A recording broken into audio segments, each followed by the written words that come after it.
അപ്പോൾ ജ്യോതിഷത്തിൽ കൂടി ഇന്ന കാര്യങ്ങൾ ഉണ്ട്. അല്ല, ഇപ്പോൾ ഒരു വിഷയം ഒരാൾക്കൊരു വ്യക്തിക്കൊരു വിഷയം ഉണ്ടായി, അല്ല എനിക്കൊരു കാര്യം നടന്നു കിട്ടണം, എന്താണ് വഴി ജ്യോത്സ്യരെ? അതിനാണ് ഇഷ്ടകാര്യപ്രാപ്തിക്കായിക്കൊണ്ട് ആ പ്രാപ്തിക്കായിക്കൊണ്ട് ജ്യോത്സ്യൻ അത് ശുഭമാണോ അശുഭമാണോ എന്നുള്ളതും അതിൽ ചിന്തിക്കാൻ ഈ വേദത്തിൽ പറയുന്ന പോലെ ജ്യോതിഷത്തിനും പ്രസക്തിയുണ്ട്. ജ്യോതിഷ്യം വേദാംഗമാണെന്ന് പറയപ്പെടുന്നുണ്ട്. പക്ഷേ വേദങ്ങളിലോ അല്ലാതെ പുരാണങ്ങളിലോ ഈ ജ്യോതിഷത്തെക്കുറിച്ച് എന്തെങ്കിലും പറയപ്പെടുന്നുണ്ടോ? അത് നല്ലൊരു ചോദ്യമാണ്. അപ്പോൾ ജ്യോതിഷത്തിൽ പറയുന്നത് ജ്യോതിഷം, കൽപ്പം, നിരുക്തം, ശിക്ഷ, വ്യാകരണം, ഛന്ദസ്, ഈ 6 ശാസ്ത്രങ്ങളും വേദത്തിൻ്റെ അംഗങ്ങളാണ്. അതിൽ ഈ സർവേന്ദ്രിയാനാം നയനം പ്രധാനം. ഇതിനകത്ത് ജ്യോതിഷം വേദത്തിൻ്റെ കണ്ണായിട്ടാണ് സൂചിപ്പിച്ചിരിക്കുന്നത്. കാരണം കണ്ണില്ലാത്തൊരു മനുഷ്യനെ അവൻ പൂർണ്ണനാകുന്നില്ല എന്നും അതുകൊണ്ട് ജ്യോതിഷത്തിന് വേദത്തിൻ്റെ നേത്രസ്ഥാനമാണ് കൊടുത്തിരിക്കുന്നതാണ്. അങ്ങനെയാണെന്നുണ്ടെങ്കിൽ പുരാണങ്ങളിലോ ഏതെങ്കിലോ നമുക്ക് പെട്ടെന്ന് നോക്കിയാൽ അതറിയാൻ പറ്റില്ല. ഈ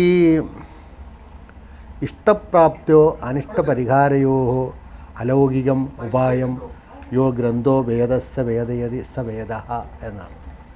അതായത് ഇഷ്ടപ്രാപ്തിയോ ഇഷ്ടകാര്യങ്ങളുടെ പ്രാപ്തിക്കായിക്കൊണ്ടും എന്ന് വെച്ചാൽ ഏതെങ്കിലും ഒരു കാര്യത്തിൻ്റെ അഭീഷ്ടസിദ്ധിക്കായിക്കൊണ്ടും അനിഷ്ടകാര്യ പരിഹാരയോ അനിഷ്ടകാര്യങ്ങൾക്ക് എന്താണ് പരിഹാരം എന്നുള്ളതും അറിയാനാണ് വേദം ചിന്തിക്കുന്നത്. വേദത്തെ പാരായണം ചെയ്യുന്നതും വേദത്തിൽ പറയുന്ന യജ്ഞങ്ങൾ നടത്തുന്നതും വേദത്തിൽ പറയുന്ന മന്ത്രതന്ത്രാദികൾ ചെയ്യുന്നതും അതുപോലെ തന്നെ ഈ പറയുന്ന ജ്യോതിഷം അതിനൊരു സ്കാനിങ് സെൻ്ററാണ്.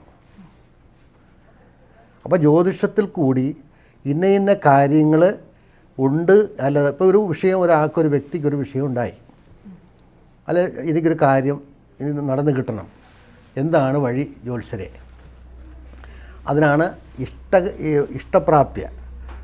ഇഷ്ടകാര്യപ്രാപ്തിക്കായിക്കൊണ്ട് ആ പ്രാപ്തിക്കായിക്കൊണ്ട് ജ്യോത്സ്യൻ അത് ശുഭമാണോ അശുഭമാണോ എന്നുള്ളതും അതിൽ ചിന്തിക്കാൻ ഈ വേദത്തിൽ പറയുന്ന പോലെ ജ്യോതിഷത്തിനും പ്രസക്തിയുണ്ട്. ഇനി രണ്ടാമത്, എന്തെങ്കിലും ദോഷം നമുക്ക് സംഭവിച്ചു, അല്ലെങ്കിൽ ദോഷം നമുക്ക് പ്രശ്നത്തിൽ കൂടിയോ അല്ലെങ്കിൽ ജാതകത്തിലോ എന്തെങ്കിലും ദോഷം കണ്ടു, അതിനെന്താണ് ജ്യോത്സ്യൻ്റെ പരിഹാരം? ഈ ഒരാൾക്കൊരു അസുഖം വന്നാലേ നമ്മൾ ആ അസുഖത്തെ വെച്ചുകൊണ്ടിരിക്കുമോ അതേ ഡോക്ടറെ കാണിക്കൂ? അല്ലേ? ഇതെൻ്റെ വിധിയാണ് എന്ന് പറഞ്ഞ് ആരും ഇരിക്കാറില്ല. അപ്പോൾ ഉടനെ തന്നെ ഡോക്ടറെ കാണിക്കുന്നു, ആ സ്കാൻ ചെയ്യുന്നു, അല്ലെങ്കിൽ എക്സ്റേ എടുക്കുന്നു, അതിൻ്റെ പരിഹാരം അപ്പോൾ നിർദ്ദേശിക്കുന്നു, അല്ലേ? അങ്ങനെ ഹോസ്പിറ്റലിൽ കൂടി അതിൻ്റെ പരിഹാരം കണ്ടെത്താൻ ശ്രമിക്കുന്നത് പോലെ തന്നെ അദൃശ്യമായ വിഷയങ്ങളാണ് നമ്മളെ മിക്കവാറും. അതുകൊണ്ടാണല്ലോ ജനങ്ങൾക്ക് വിശ്വസിക്കാൻ പറ്റുന്നതാണോ ജ്യോതിഷം എന്ന് ചോദ്യം. അപ്പോൾ ദൃശ്യവും അദൃശ്യവുമായ വിഷയങ്ങൾ നമ്മളിലുണ്ട്. ദൃശ്യമായിട്ട് നമ്മൾ കരചരണാദികളായിരിക്കുന്ന വിഷയങ്ങൾ നമുക്ക് കാണാം, അല്ലേ? നിങ്ങൾ ആന്തരികമായ വിഷയങ്ങൾ നിങ്ങൾക്ക് കാണാൻ പറ്റുമോ? ഇല്ല. അപ്പോൾ ഇരുട്ടത്ത് കിടക്കുന്ന ഒരു വസ്തുവിനെ വെളിച്ചം കൊണ്ട് കണ്ടെടുക്കുന്നത് പോലെ തന്നെ ജ്യോതിശാസ്ത്രം കൊണ്ട് ആ വിഷയത്തെ നോക്കിക്കാണലാണ്. അതിന് ഗ്രഹങ്ങളെയും രാശികളെയും നക്ഷത്രങ്ങളെയും ഒരു സൂക്ഷ്മ ബിന്ദുവിൽ കൂടി ഇറക്കി ഒരു ക്യാമറ അവിടെ ഇറക്കിയിട്ട്, വെള്ളത്തിൽ ക്യാമറ ഇറക്കൂലേ, ഇറക്കി പരിശോധിക്കുന്നത് പോലെ പരിശോധിക്കുന്നൊരു സമ്പ്രദായമാണ് ജ്യോതിഷം. അപ്പോൾ അവിടെ വേദവുമായിട്ട് കണക്ട് ചെയ്തിരിക്കുകയാണ്. ഇനി ചന്ദ്രസൂര്യോ ഉപരാഗ സംക്രാന്തി ഗജച്ഛായക ഏകാദശ അമാവാസ്യാദി പുണ്യകാലം വൈദ്യുതമുണ്ട്. വൈദ്യുതം തുടങ്ങിയിരിക്കുന്ന ദോഷങ്ങളെ കണ്ടെത്തുകയും അത് മുഹൂർത്തത്തിന് എത്രത്തോളമാണ് ഗജച്ഛായ ഏകാദശ അമാവാസ്യാദി പുണ്യകാലകഥനാഥ് എന്ന് തുടങ്ങിയ ഒരു വേദത്തിൻ്റെ എന്തൊക്കെയാണ് വേദത്തിൽ ജ്യോതിഷത്തിന് പ്രസക്തി വരാനുള്ള കാരണമെന്ന് കൂടുതലും പുരാണങ്ങളിലും ശ്രുതി സ്മൃതി പുരാണാദികളിൽ പറയുന്നതായ കാര്യങ്ങളുടെ മുഹൂർത്തങ്ങൾ നിശ്ചയിക്കപ്പെടലാണ് ജ്യോതിഷത്തിൽ കൂടി. അപ്പോൾ ഒരു യജ്ഞം നടത്തണം, ഗ്രഹണങ്ങളെപ്പോഴ്, അതിൻ്റെ മറ്റ് സമയങ്ങളെപ്പോഴ്. അപ്പോൾ ഈ സ്മൃതികളിൽ പറയുന്നതോ അല്ലെങ്കിൽ ധർമ്മശാസ്ത്രങ്ങളിലോ അല്ലെങ്കിൽ വേദങ്ങളിലോ പറയപ്പെടുന്ന കാര്യങ്ങൾ നടപ്പാക്കാൻ അതിന് ശരിയായ മുഹൂർത്തം ഗണിതശാസ്ത്രം ജ്യോതിഷത്തിൽ കൂടിയേ പറ്റും. അതുകൊണ്ടാണ് വേദത്തിൻ്റെ അംഗമാണ് ജ്യോതിഷമെന്ന് പറയാൻ കാര്യം.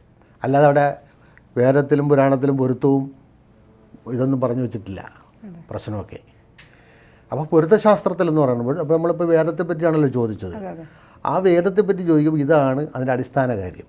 അതുകൊണ്ടാണ് വേദം. അപ്പോൾ അവിടെയൊക്കെ ഇവിടെ പോയെന്നറിയാൻ അതിൻ്റെ കാര്യങ്ങൾ വേദത്തിലോട്ട് ചെന്ന് കടിച്ചു നിൽക്കുകയാണ് ഈ വിഷയങ്ങളെല്ലാം. അപ്പോൾ വേദാംഗമായ ജ്യോതിഷത്തിനും അതിൻ്റേതായ പ്രസക്തിയുണ്ട്.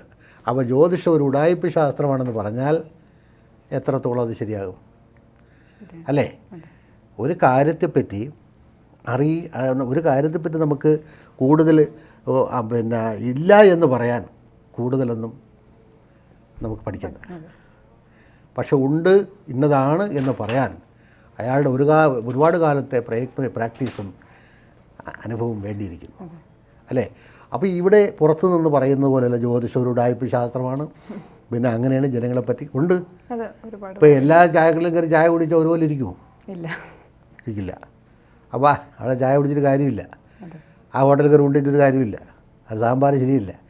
ഇതുപോലെ തന്നെ ഇന്ന് ജ്യോതിഷത്തിൻ്റെ അവിടെ ഇവിടെയൊക്കെ കുറച്ച് പഠിച്ചുകൊണ്ട്, ഞാൻ എല്ലാം പഠിച്ചു എന്നൊന്നും ബാധിക്കില്ല, അവിടെ ഇവിടെയൊക്കെ കുറച്ച് കാര്യങ്ങൾ പഠിച്ചുകൊണ്ടും ചിലപ്പോൾ ഒരു സോഫ്റ്റ്വെയർ വാങ്ങിച്ച് ഇൻസ്റ്റാൾ ചെയ്താൽ അതിൽ കണ്ടുകൊണ്ടും ഇത് എത്രയും ഈ ഒരു കാര്യം അറിഞ്ഞുകൂടാത്തവർ വരെ ജാതകം എഴുതി കൊടുക്കുന്നു. എങ്ങനെ കൊടുക്കുന്നു? ഇതിൽ നോക്കിക്കൊണ്ട്. അപ്പോൾ ഇതിനകത്തൊരു അപാര പാണ്ഡിത്യമുള്ളവർക്ക് മാത്രം. ശരിക്കു പറഞ്ഞാൽ ഞാൻ നേരത്തെ പറഞ്ഞതുപോലെ ജ്യോതിശാസ്ത്രത്തിന് നല്ല പഠിത്ത അറിവ് വേണം. ഇനി ജ്യോതിശാസ്ത്രവും ജ്യോതിഷവും ഒന്നാണോ?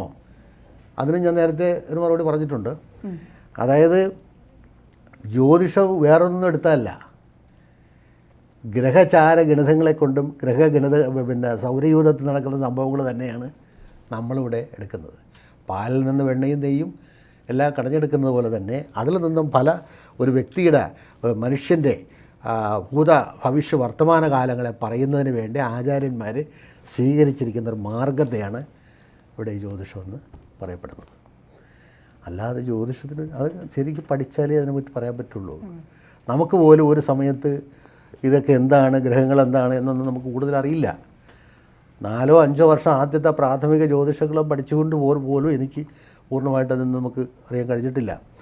ഇന്നും അതിനെപ്പറ്റി ഞാൻ ഗവേഷണം. അതുകൊണ്ടാണ് ഞാൻ പറഞ്ഞത് ഗ്രഹങ്ങളെ പറ്റിയും ഈ വിഷയങ്ങളെപ്പറ്റി ആധികാരികമായിട്ട് ജ്യോതിഷം അത് ഇന്നതുകൊണ്ടാണ്, എൻ്റെ അടിസ്ഥാന കാര്യം ഇന്നതാണ് എന്ന് പറയണമെങ്കിൽ ഉപനിഷത്തിലേക്ക് കയറി പ്രമാണങ്ങൾ നമ്മൾക്ക് തപ്പിയെടുക്കേണ്ടിയുണ്ട്. എന്ന് പറഞ്ഞാൽ നമ്മൾ നേരത്തെ അറിഞ്ഞ നമ്മുടെ ശരീരത്തിൽ ഉള്ളിനകത്തിരിക്കുന്ന വിഷയങ്ങളാണിതെല്ലാം. അപ്പോൾ ഉള്ളിലേക്ക് ആരും നോക്കി കാണുന്നില്ല അല്ലേ? ബാഹ്യമായിട്ടുള്ളത് മാത്രമേ കാണുന്നുള്ളൂ. ഇപ്പം നമ്മളതിനകത്ത് അന്തരാത്മാവ് പറയുമ്പോഴല്ലേ നമ്മളെ മനസ്സ് ഇന്ന് അവിടെ കരചരണാദികൾ പ്രവർത്തിക്കുന്നു, അല്ല പ്രവർത്തിക്കുന്നില്ല. ഇത് ഞെട് എന്ന് പറഞ്ഞാൽ നമ്മൾ ആദ്യം നമ്മുടെ അന്തരാത്മാവ് പറയുകയാണ്. പറഞ്ഞു മനസ്സിലേക്ക് എൻ്റെ മെസ്സേജ് കൊടുത്തു, മനസ്സ് പറഞ്ഞ് കൈ ചലിക്കുന്നു, കൈ ചലിക്കുമ്പോൾ ഇത് എടുക്കുന്നു അല്ലേ, പ്രവർത്തിക്കുന്നു. അപ്പോൾ അതിലാണ് 5 ജ്യോതിഷം കൊണ്ട് പറഞ്ഞിരിക്കുന്നത്.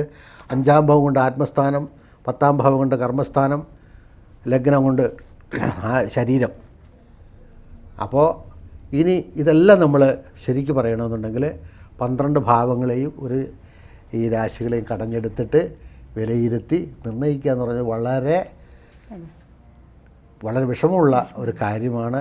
അതുകൊണ്ടാണ് ജ്യോതിഷന്മാർ നിമിത്തത്തെ കൂടി ആശ്രയിക്കുന്നത്. നിമിത്തം എന്ന് പറഞ്ഞാൽ അറിയാം, ആക്സിഡൻറ്റ് അല്ലേ?